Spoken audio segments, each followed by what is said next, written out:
Hey guys, I'm back today with a new build. This is a slash two-wheel drive roller that I picked up off of eBay. It is incomplete roller. It is missing some components. It's missing hubs, shocks, body mounts, front and rear, and transmission. But as well as the out drives.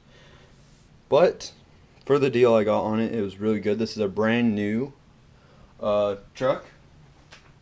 It is the Raptor F-150 SVT. The guy on eBay picks these up, parts them out. Never been run or anything, so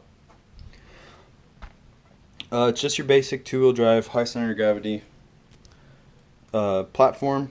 But as you saw from the title, this is going to become a Traxxas slash two-wheel drive, my version of an Ultimate Edition,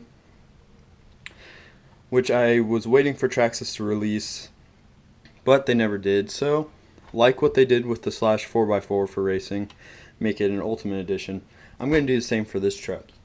Using as many Traxxas parts as I can, but also throwing in quite a bit of aftermarket.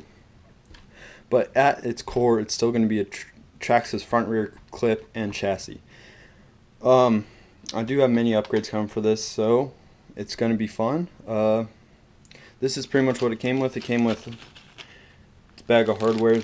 It was not fully assembled. The rear clip was not attached, as well as the Nerf bars were not attached. I had to put those on. That didn't take long. Came with a full toolkit set.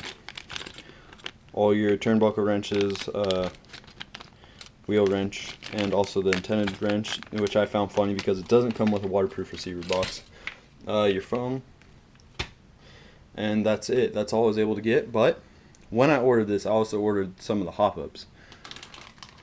This is the first of three. It's the Hot Racing composite gearbox. Really cool piece. I'll go ahead and go through them all, and then I'll show you each one outside their bag. Second one is the STRC front shock tower in aluminum. The reason I went with aluminum is because if you look, these have quite a bit of flex, and that's how Traxxas designs them, to take some more beating than, or it gives more than a more rigid plastic, say on the Associateds or the Locies. Especially the rear shock tower, you can see how much that moves. This will remove that, because that is not something you want on the track. This will cause it to be more, it'll cause it to be a little more difficult to drive, but when you get used to driving a short course truck, which I have gotten fairly used to, 4 and 2 wheel drive, this will be an improvement, especially on indoor clay track, because that flex causes it to be sloppy. And as many you may have guessed, I also went for the rear STRC.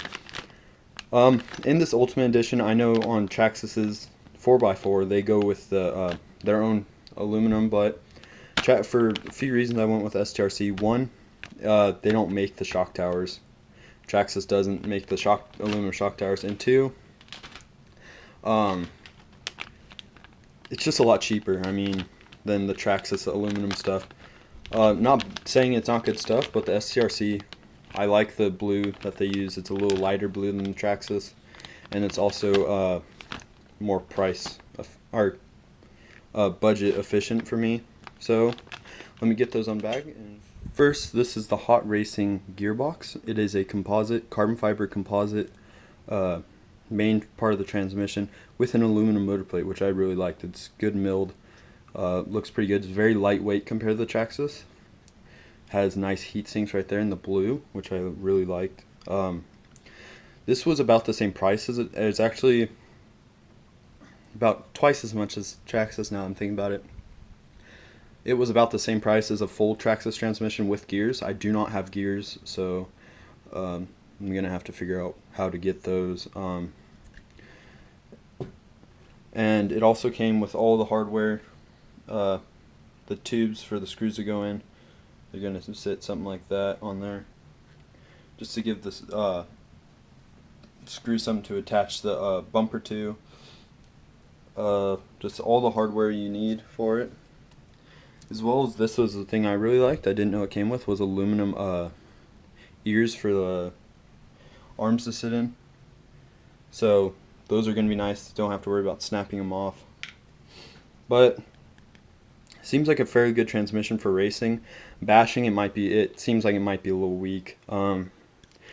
This fits the Wrestler / the Stampede and the Bandit, so if you guys want to go check them out, I believe they're $30. Or I paid $28.99, but with shipping it ended up being around $32. So guys, if I'll leave a description to their website with I'll leave a link to their website in the description for all these parts. It gives you more of adjustment for the wheels. You can see my light flashing there on my GoPro. 2 top mounting holes instead of 1, and a much bigger area to adjust your rear, to just get that fine tuning on your pinion and spur. So that's that. Let me get the STRC stuff open. There they are, the STRC shock towers, blue aluminum. I did go ahead and install the shock standoffs, also blue aluminum, same. Only thing I didn't like about these is they do include Phillips hardware. But there was also one thing I did like, is that these extra screws, I couldn't figure out what they're for, but they're Phillips head hardware, and it also came with 4 of the same length and hex. Thing is if you have the XL5 and you want to keep, say you're using these for a Wrestler, Stampede, or Bandit, and you want to keep it all with the same style hardware, you can use those. Or if you have the Slash, which already comes with hex style bolts, and also any of the VXLs, you can just go ahead and use the hex style hardware. Front shock tower is really nice, really rigid. It feels pretty comfortable. It seems like it's going to be really nice upgrade. I'm waiting for body mounts. I did order some body mounts, and as well as, wait, actually never mind, everything already came. I thought, yeah, I'm just waiting for body mounts that are supposed to be coming Wednesday. So guys, that's it for now. If you guys want to see more, make sure to give me a thumbs up. It does help me out, get my channel out there a little more. Guys, thanks for watching.